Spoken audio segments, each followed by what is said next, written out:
દરેક આદિવાસીના મનમાં અત્યારે એક જ સવાલ થઈ રહ્યો છે કે તેમના નેતા ધારાસભ્ય ચૈતર વસાવા જેલની બહાર ક્યારે આવશે।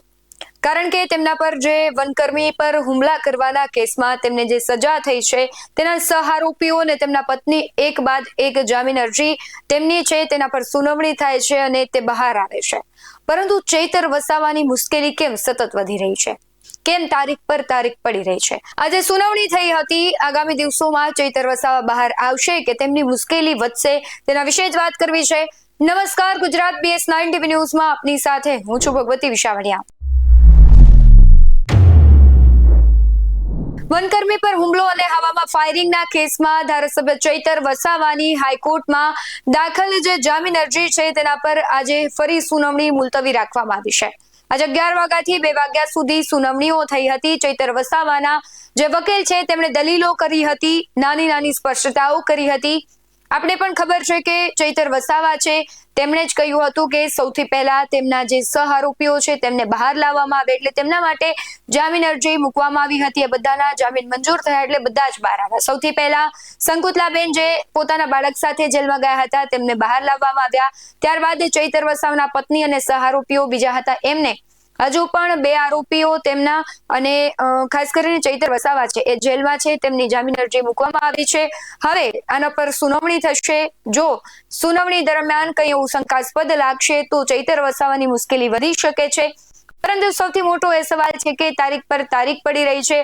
આજે સુનાવણી થવાની હતી, આજે આદિવાસીઓમાં એક પ્રકારની આશા હતી કે ચૈતર વસાવા માટે સારા સમાચાર આવશે, પરંતુ હાઈકોર્ટમાં સુનાવણી થઈ અને જે કહેવાય છે કે ફરી એક વખત મુલતવી રાખવામાં આવી છે। 7 તારીખ અને શુક્રવારે ફરી એક વખત સુનાવણી થશે અને ત્યારબાદ ખબર પડશે કે જે કોઈ પણ આખો કેસ છે એમાં શંકાસ્પદ લાગે છે કે પછી તેમને રાહત આપવામાં આવે છે। કારણ કે આની પહેલા જ્યારે સુનાવણી થઈ ત્યારે એવું પણ કહેવામાં આવ્યું હતું કે જે એમના સહઆરોપીઓ છે તેમની કોઈ ખાસ સંડોવણી કે એવું ષડયંત્ર નથી દેખાઈ રહ્યું, એટલા માટે તેમની જામીન અરજી છે તે મંજૂર કરવામાં આવી હતી। પરંતુ હવે ચૈતર વસાવાનો વારો આવ્યો છે, તેમાં શું આગળ એક્શન આવે છે, શું તેમની કહેવાય છે કે તેમને રાહત મળે છે કે કેમ, કારણ કે આદિવાસીઓ છે તેમના માટે સતત લડત લડવાના મૂડમાં દેખાઈ રહ્યા છે અને જો ચૈતર વસાવા બહાર નથી આવતા તો પછી આદિવાસીઓ શું નવું કરશે એ પણ મહત્વનો સવાલ છે। પરંતુ આ બધાની વચ્ચે હવે એક જ્વાળા છે આદિવાસીઓમાં દેખાઈ રહી છે કે જો ચૈતર વસાવા બહાર નહીં આવે તો પછી એ જુવા જેવી કરશે। આમ આદમી પાર્ટી પણ ચૈતર વસાવાના મુદ્દે મેદાને છે, તેમને સમર્થન માટે સભાઓ યોજી રહી છે।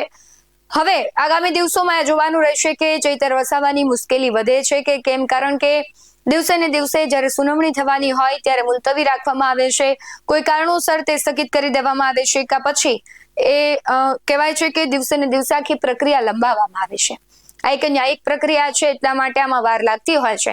પરંતુ ચૈતર વસાવા પર આપણે ભૂતકાળમાં જોયેલા કેસો અને અત્યારે જે કેસ ચાલી રહ્યો છે તેને જોતા લાગે છે અને લોકો પણ એવા આક્ષેપ કરે છે કે ચૈતર વસાવાને ષડયંત્રપૂર્વક છે જેલમાં રાખવામાં આવી રહ્યા છે। આદિવાસીઓ સતત આવા આક્ષેપ કરે છે, આમ આદમી પાર્ટી પણ આક્ષેપ કરે છે અને આ કેસ પણ આપણે જોઈએ કે એક જ વર્ષમાં સતત સુનાવણીઓ થવામાં આવી અને કહેવાય છે કે જે કામગીરી છે ખૂબ ઝડપી થઈ હતી।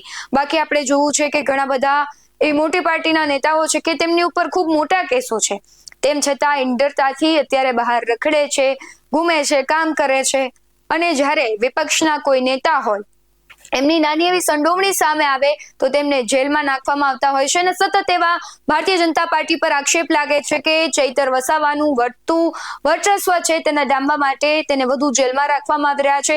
પરંતુ એ તો રાજકીય વાત છે। હવે જોવાનું રહેશે કે આદિવાસીઓ છે તે શું નવું કરે છે, આમ આદમી પાર્ટી છે ચૈતર વસાવાને બહાર લાવવા માટે શું નવા પ્રયાસો કરે છે અને આગામી દિવસોમાં આખી ઘટના અને આખા કેસનું શું થાય છે એ તો આવનારો સમય બતાવશે। પરંતુ શુક્રવાર પર સૌની નજર ટકેલી રહેશે કારણ કે ફરી એક વખત ત્યારે સુનાવણી થવાની છે।